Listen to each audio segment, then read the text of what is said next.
Hi friends, இன்றைக்கி நம்ம இந்த வீடியோவில் முட்டை சம்பால் எப்படி செய்கிறதுன்னு பார்க்கலாம். இதுக்கு 20 காஞ்ச மிளகாய் எடுத்து இது போல் ரெண்டாக கிள்ளி வச்சுருக்கேன். இப்போ நம்ம இந்த மிளகாயை வேக வைக்கிறதுக்காக ஸ்டவ்வில் ஒரு பாத்திரத்தில் கொஞ்சம் தண்ணி வச்சுருக்கேன். அது இந்த மிளகாயை சேர்த்துக்கலாம். ரொம்ப காரமாக வேணுன்னா மிளகாயை கட் பண்ணாமல் நீங்கள் முழுசாகவே சேர்த்துக்கலாம். இது பசங்களுக்கெலாம் கொடுக்கும்போது இது போல் கட் பண்ணிவிட்டு நம்ம சேர்த்தோன்னா விதைகள் பாதி தண்ணியிலே வந்துடும். அப்போ ரொம்ப காரமாக இருக்காது. இது போல் நல்லா கொதித்ததும் ஸ்டவ்வை ஆஃப் பண்ணிவிட்டு இதை ஒரு பிளேட்டில் எடுத்து வச்சு நம்ம ஆற வச்சுக்கலாம்.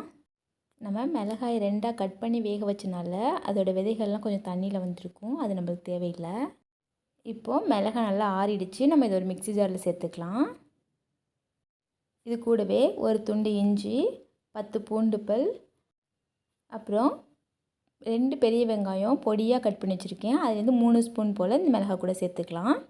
இது கூடவே 2 மீடியம் சைஸ் தக்காளி பொடியாக கட் பண்ணி வச்சுருக்கேன். அதுலேயும் 2 ஸ்பூன் அளவு இதில் சேர்த்துட்டு தேவைப்பட்டால் கொஞ்சமாக தண்ணி சேர்த்து இது போல் நல்லா பேஸ்ட்டாக அரைச்சிக்கோங்க.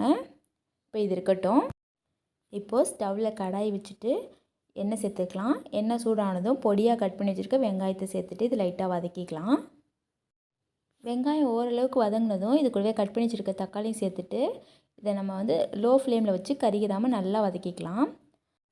இந்த அளவுக்கு நல்லா வதங்கினதும் நம்ம அரைச்சி வச்சுருக்க மிளகாய் பேஸ்ட்டை சேர்த்துட்டு இதை நல்லா கலந்து விட்டுக்கலாம். இந்த மிளகாயோட பச்சை வாசனை போகிற வரைக்கும் நம்ம வதக்கணும். இப்போ இது கூட கொஞ்சமாக புளி கரைசல் வச்சுருக்கேன். அந்த தண்ணியும் இதில் சேர்த்துக்கலாம். சேர்த்துட்டு இதோட பச்சை வாசனை போகிற வரைக்கும் நல்லா வதக்கிக்கோங்க. ஸ்டவ்வை லோ ஃப்ளேமில் வச்சுட்டு அப்பப்போ இது போல் கலந்து விட்டே இருக்கும்போது நம்மளுக்கு இது போல் நல்லா கொதி வரும். அப்போ 1 கப் அளவுக்கு தண்ணி சேர்த்துக்கலாம். கூடவே தேவைக்கேற்ப உப்பு சேர்த்துட்டு இதை நல்லா கலந்து விட்டுட்டு நம்ம கொஞ்சம் திக்காகிற வரைக்கும் இதை நல்லா கொதிக்க விடணும். அப்பப்போ கலந்து விட்டுக்கோங்க. அப்போ தான் அடி பிடிக்காமல் இருக்கும். ஓரளவுக்கு திக்காகும்போது 1 ஸ்பூன் அளவு நான் நாட்டு சர்க்கரை சேர்க்குறேன். நீங்கள் சீனி கூட சேர்த்துக்கலாம். இதை கலந்து விட்டுட்டு 1/2 டீஸ்பூன் அளவு கரம் மசாலா சேர்த்து அதை நல்லா கலந்துக்கோங்க. இந்த முட்டை சம்பால் செய்கிறதுக்கு நான் 5 முட்டை எடுத்திருக்கேன். அது எல்லாத்தையுமே இதில் உடச்சி ஊற்றிக்கலாம். அவிச்ச முட்டையும் சேர்த்துக்கலாம். அப்படி இல்லைன்னா ஒரு முட்டையாக தோசைக்கல்லில் போட்டு ரீபாயில் செய்வோம்ல, அது போல் செஞ்சு எடுத்து வச்சுட்டு கூட நம்ம இதில் சேர்த்துக்கலாம். ஒரு 5 நிமிஷம் இப்படியே வெந்த பிறகு ஒரு கரண்டி வச்சு இது எல்லாத்தையுமே திருப்பி விட்டுக்கலாம். முட்டை நம்ம சேர்த்ததுலேருந்தே லோ ஃப்ளேம்லேயே வச்சுக்கோங்க. அப்போ தான் அடி பிடிக்காமல் இருக்கும். ஏன்னா நம்ம கலந்து விட முடியாது இடையில. அதனால தான் இப்போது ஒரு 5 நிமிஷம் அப்படியே விட்டு வேக வச்சுக்கோங்க. முட்டை நல்லா வெந்து இந்த சம்பல் நம்மளுக்கு நல்லா திக்காகி அந்த எண்ணெய் நல்லா பிரிஞ்சு வந்த சமயத்தில் நம்ம கொத்தமல்லி இலை தூவிட்டு ஸ்டவ் ஆஃப் பண்ணிக்கலாம்.